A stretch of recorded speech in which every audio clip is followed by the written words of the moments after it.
Right. Imagine a world where you can't tell fact from fiction. A world where every piece of information you consume is tinged with uncertainty. Where the lines between reality and imagination blur so seamlessly that you start questioning everything you see and hear.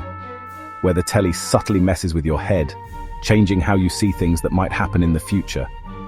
It's not just about the news or documentaries. Even your favorite sitcoms and dramas could be playing a part in this grand illusion. That's the creepy idea behind predictive programming, a theory that's got everyone from conspiracy nuts to your average Joe scratching their chins. It's a concept that suggests our media is not just for entertainment or information, but a tool for shaping our perceptions and expectations. Predictive programming basically says that governments, secret clubs, or other bigwigs use the media, especially films and TV, to sneakily introduce ideas and scenarios to the public. These ideas are planted subtly, almost imperceptibly, so that when they eventually manifest in real life, we are already desensitized to them.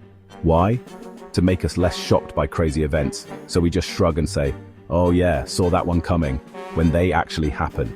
It's a way to control the narrative, to manage public reaction, and to ensure that the populace remains calm and compliant. It's a chilling thought, that our favorite shows could be pulling a fast one on us without us even knowing. Imagine the power of a medium that can reach millions, subtly influencing their thoughts and behaviors without them even realizing it. But is there anything to it?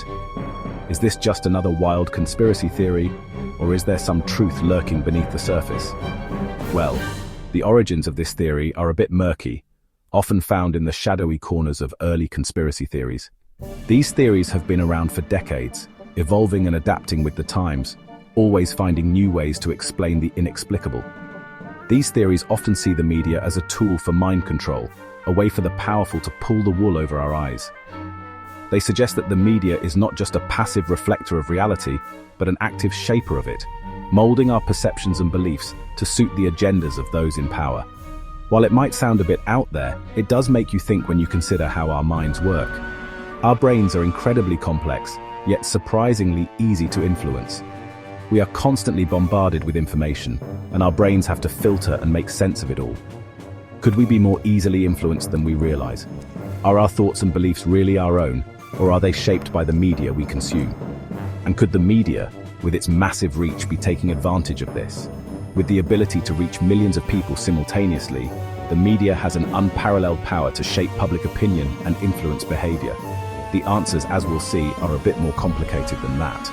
While there is no concrete evidence to support the theory of predictive programming, the idea itself raises important questions about the power of the media and its influence on our lives. As we delve deeper into this topic, we'll explore the various facets of this theory, examining the evidence and considering the implications. So, stay tuned as we continue to unravel the mysteries of predictive programming. To get predictive programming, we need to look at how our brains tick. Our brains are complex organs, constantly processing information and making sense of the world around us. They are like intricate machines, always on the lookout for patterns and connections. One key idea is priming, where seeing one thing changes how we react to something else later. Priming is a psychological phenomenon that subtly influences our thoughts and behaviors. For instance, if you see a picture of a delicious meal, you might start feeling hungry, even if you weren't before. Think of it like this. If you watch loads of films and shows about pandemics, terrorist attacks, or the economy going belly up, your brain starts to associate these scenarios with reality. The more you see these images, the more they become ingrained in your mind. Even though you know it's made up, seeing it all the time might make you a bit more anxious and more likely to believe it could happen for real. This constant exposure can heighten your sense of fear and anxiety, making you more susceptible to believing in the likelihood of these events. It's not that watching these things directly causes these events. Instead, it's more about how our brains are wired to respond to repeated stimuli. The media we consume can shape our perceptions and expectations of the world around us. These events, when we see something over and over again, our brains start to accept it as a possible reality. This is why it's important to be mindful of the content we consume and how it might be influencing our thoughts and feelings. It's more like it prepares your brain for them, making you more likely to think, well, that was on the telly, so it could happen. By understanding the concept of priming, we can become more aware of how media influences our perceptions and take steps to ensure we are not unduly affected by it. Besides priming, there are other ways our minds can be influenced. Suggestion, for example, is like planting an idea in your head that affects what you think and do. Media can be really good at this, especially when it gets your emotions going. If you see the same story over and over, especially if it's dramatic, it can change your mind without you realizing. You start to believe what you see on screen, even if it's not real. Then there's normalization. This is where weird or extreme ideas slowly start to seem normal. The media can do this by showing these ideas a lot, often in a way that makes them seem okay. People who believe in predictive programming often point to real-world events that seem to have been predicted in films or TV shows. These examples, while often just stories, can be pretty spooky, making people think it's more than just a coincidence. A classic example is that Simpsons episode from 2000 that seemed to predict Donald Trump becoming president. Lisa Simpson becomes president after Trump, right? Another one is The Dark Knight Rises from 2012, with that scene that's eerily similar to the shooting in Aurora, Colorado, which actually happened at a screening of the film. While these examples might seem to back up the idea of predictive programming, it's important to look at them carefully. Right, so The Simpsons and Trump, did they actually predict it? It's a good example of how we can see what we want to see.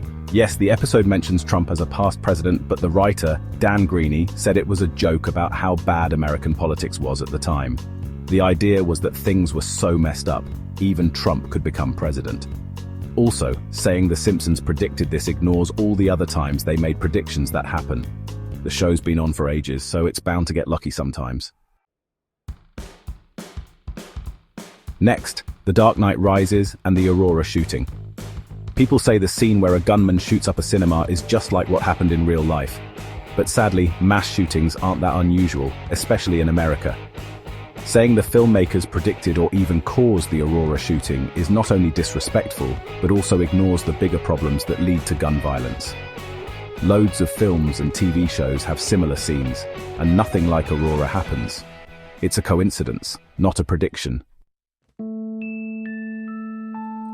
Now for Contagion, the film from 2011. It's pretty spooky how much it's like the COVID-19 pandemic, the virus spreading, the panic, the race for a vaccine. But remember, Contagion was based on real science and advice from experts. The filmmakers were using real-world info, not magic. Plus, loads of other films and shows have pandemics, and they didn't predict anything. Pandemics have always been a threat, so it's not surprising filmmakers make films about them. Predictive programming is popular with conspiracy theorists, especially online. These groups don't trust the media or the government, so they like stories that fit their views. Predictive programming, with its secret agendas and shadowy figures, is right up their street. It makes them think everything is a lie and there's always something sinister going on. This can be dangerous, as it can make people extreme and detached from reality. When people think they have secret knowledge, they're easier to manipulate and might do extreme things. Predictive programming is appealing because it offers simple answers to complicated things. In a world where information is constantly bombarding us from every direction, it's comforting to think that someone, somewhere, has it all figured out. This sense of certainty can be a refuge from the chaos, a way to make sense of the overwhelming flood of data and opinions. It's nice to think someone has it all figured out, that there's a plan behind the madness. This belief can provide a sense of security and order in an otherwise unpredictable world. However, this desire for simple answers can also lead us down a dangerous path. But wanting easy answers can be dangerous. It can make us susceptible to misinformation and conspiracy theories, which often offer neat explanations for complex issues. These simplified narratives can prevent us from engaging with the real, often messy, complexities of life. It stops us from seeing the complexities of real life and the importance of thinking critically.